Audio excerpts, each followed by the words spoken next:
Hi, and welcome to this lab. In this lab, I'm going to show you how to set up a virtual machine scale set. This is great for load balancing, and it's also good to learn how to do this. So as you can see, I've gone ahead, I've logged into Azure. I'm going to create a resource group.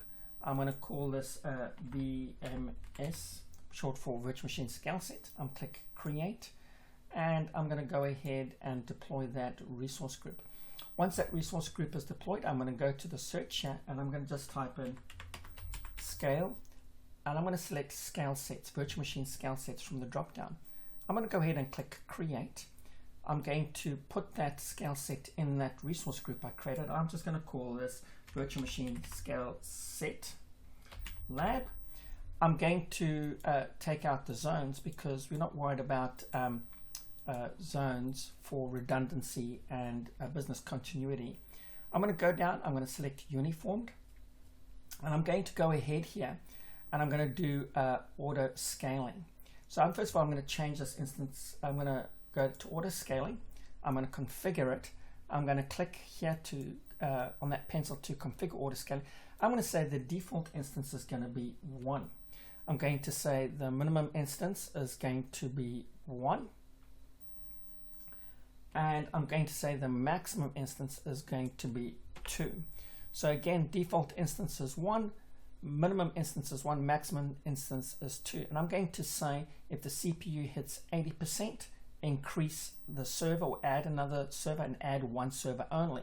The moment the server decreases by 20% on the CPU threshold, take that server away. So I'm going to go ahead and click save. And of course, that's going to save that condition. I'm going to click save again over here. And then I'm going to go down and go next on spot. I'm not worried about our spot instances. I'm going to go next on disks. I'm not worried about disks. I'm going to go next on networking. Now, when I get to networking, what I want to do is I want to edit the default network settings. I want to allow RDP traffic through. And this again is just for a lab so you can see how it's done. And I'm going to scroll down, I'm going to click enabled over here to enable that. I'm going to go ahead and click OK. And then I'm going to go next on management. I'm going to disable boot diagnostics because we don't want to capture logs. I'm going to click next on health. We're not going to do anything on health because again, this is just a lab to teach you how to get up and running with scale sets. I'm going to go next on advanced, next on tags. We're not going to do anything there. And I'm going to go review and create. And if you notice, I've done this on purpose. As you can see, we get a validation error. And if I go to the basics, I can scroll down and I can see why. Oh, I didn't add a username or password. So I'm going to go AZ admin, and I'm going to go ahead and type in my password. And I'll confirm my password. And then I'm going to go ahead and click review and create. And that will go ahead and create that password. Sorry, let me type it in properly. And click review and create. Again, that's going to go away. It's going to do that validation for us, and it's going to make sure that everything is correct. I'm going to go ahead and click create, and that'll go ahead and deploy that virtual machine scale set. So we'll just give it a minute or two to deploy. As you can see, the deployment didn't take too long, so I'm going to go back to resources by clicking go to resources, and this will take us to our resources. And you can see here I've got one instance running. So I'm going to click on that instance. I'm going to go ahead and click on it. And then I'm going to go ahead and connect using RDP. And I'm going to go ahead and download that RDP file and connect using that RDP file. So I'm going to click download RDP file. And then I'm going to go ahead and open up that RDP file. And as you can see, the RDP file is prompting me for a username and password. I'm going to go ahead and type that in. I'm going to go ahead and type in my password. And I'll go ahead and click OK.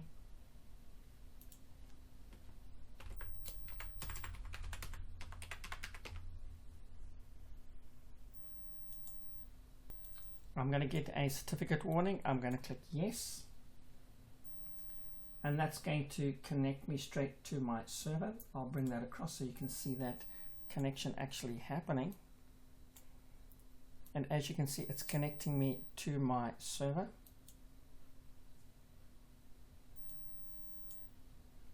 And we'll just give it a second to log in. And as you can see, it's logging into my server, and you see Server Manager is opening. We're going to go ahead and close Server Manager down because we don't need this. So I'm going to click here to close that down, click OK. I'm going to close Server Manager down. Now, what I want to do is I want to put a tool on here to make this server get under load. So there's a nice tool by Jam Software called Heavy Load. So I'm just going to copy this, and I'm just going to paste this straight into the desktop of my server.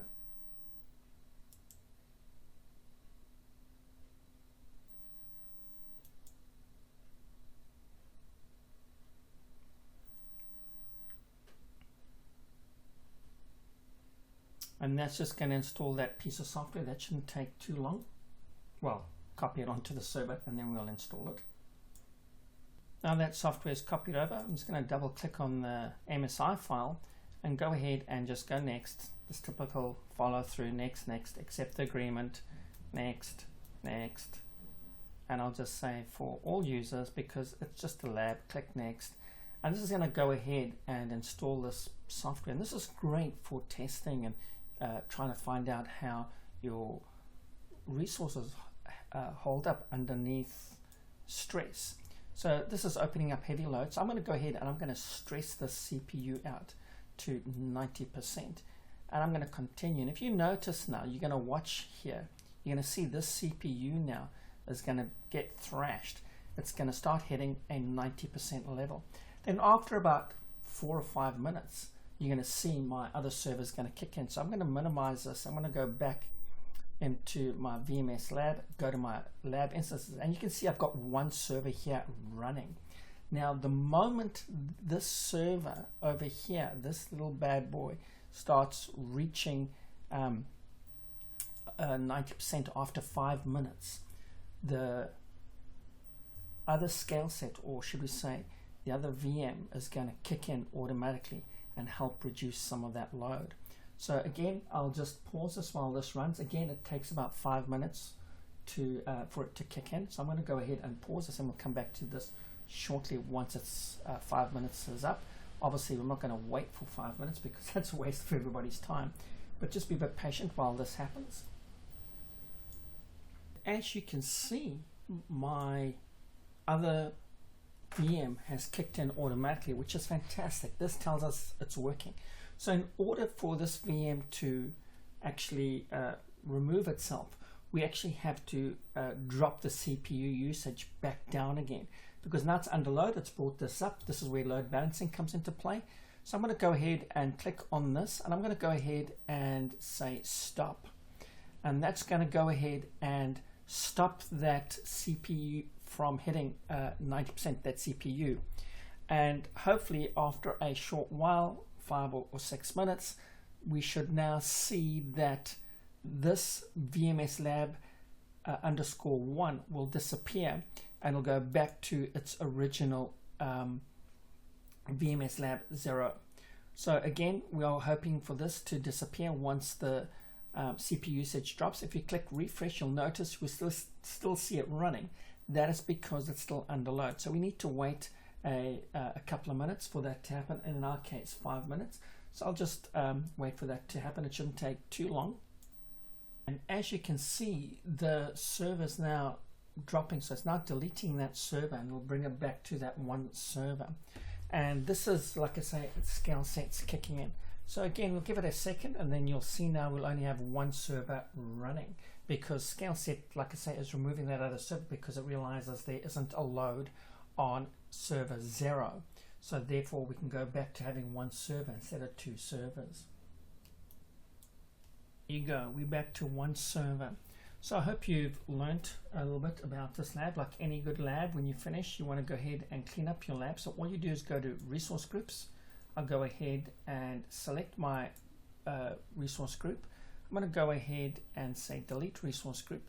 I'm going to copy that and paste that in there to clean up my lab. Click delete and click confirm. Go back to resource groups, and I'm going to go ahead and delete the network watcher as well, because again, we don't need that there. We're cleaning up behind us. So again, whenever you're doing stuff in Microsoft Azure, it's always a good idea to go ahead and clean up behind you. Don't go ahead and just make a mess and leave it there, because you will be charged for that. Again, always look at your bell notification icon at the top here. This will tell you what's happened. So that's going ahead and it's cleaning up those resources. So that completes this lab. I know this lab took a little bit of time because of the time frame when we were trying to put that server under load. Again, that's a piece of software called Heavy Load. It's supplied by Jam Software. It's absolutely free and it's really cool. Sysinternals also do a cool tool which is free by Microsoft. So go ahead and give that a bash, and I hope you had fun learning about this lab, and I look forward to seeing you in future labs. And as you can see, this is completely deleted. We'll just give that another second to delete, and then I will log off, and then hopefully you guys can go away and have fun as you're building your environment. And remember, ScaleSets also has load balancing behind, so there's a lot of cool things you can do with it, but this is just designed to get you up and running. So hope you had fun, and I look forward to seeing you in the next lab.